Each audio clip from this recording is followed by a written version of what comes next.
सर्वसाधारण गृहिणीला आपल्या शिवसेना पक्षाने एक संधी दिली आहे, आज सगळीभर चर्चा होत आहे। हेच ऐकून मला खूप आनंद होत आहे। बाळासाहेब ठाकरे यांच्या जन्मशताब्दी निमित्त जो आहे तो आज मुंबईत षण्मुखानंद सभागृहात एक कार्यक्रमाचं आयोजन करण्यात आलं होतं आणि त्या कार्यक्रमात मोठ्या प्रमाणात शिवसैनिकांनी नव्याने निवडून आलेल्या नगरसेवकांनी जे ती हजेरी लावली होती आणि त्याच्यातच आज संपूर्ण भाषणात जे ते उद्धव ठाकरे यांनी पुन्हा एकदा मी एका सर्वसामान्य गृहिणीला तिकीट दिलं आणि त्याच्यानंतर ती निवडून आली असा उल्लेख केलेला आहे आणि त्या स्नेहल शिवकर आपल्यासोबत आहेत। खरं तर या आधी सुद्धा आपल्या चर्चा झाल्या होत्या आणि त्याच्यानंतर आज स्वतः माजी मुख्यमंत्री आणि तुमच्या पक्षाचे प्रमुख उद्धव ठाकरे यांनी तुमच्याबद्दल उद्गार काढलेले आम्हाला पाहायला मिळालेले आहेत। काय तुमच्या भावना आहेत?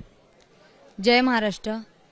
खरंच आज एवढं माझं भाग्य मोठं आहे की बाळासाहेब ठाकरे यांच्या जन्मशताब्दी निमित्त साहेबांनी माझा उच्चार केला।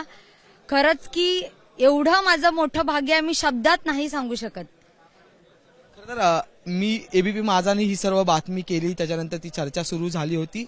अनेक लोक तुमच्या भेटीगाठी घेऊ लागल्या होत्या, पण विशेष म्हणजे की ज्या उद्धव ठाकरेंनी तुमच्यावर विश्वास दाखवला आणि त्या विश्वासाचं तुम्ही जे ते फलित केलं आणि तुम्ही निवडून आलेलात।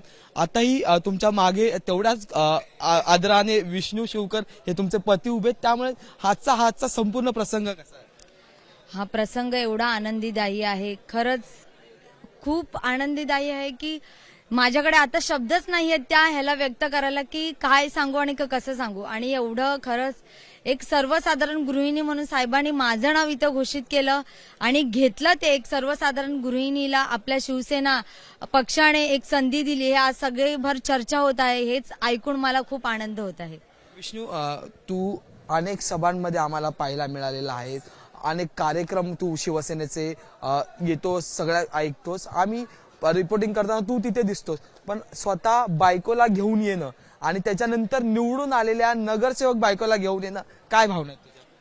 खूप अभिमानाने छाती भरलेली आहे आणि साहेबांनी हिचं नाव घेतलं म्हणून अजूनच छाती भरलेली आहे। एका सर्वसामान्य कार्यकर्त्याचं नाव घेतलं साहेबांनी, बस साहेबांना हात जोडून नम्र विनंती।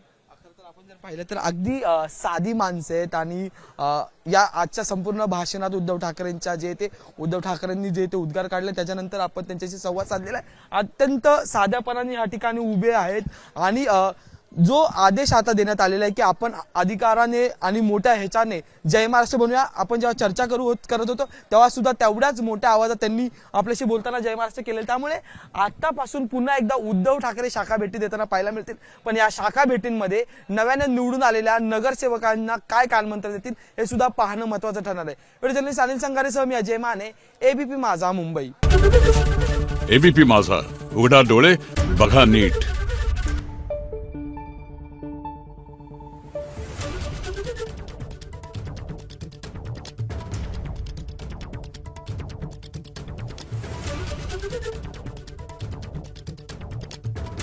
Thank you.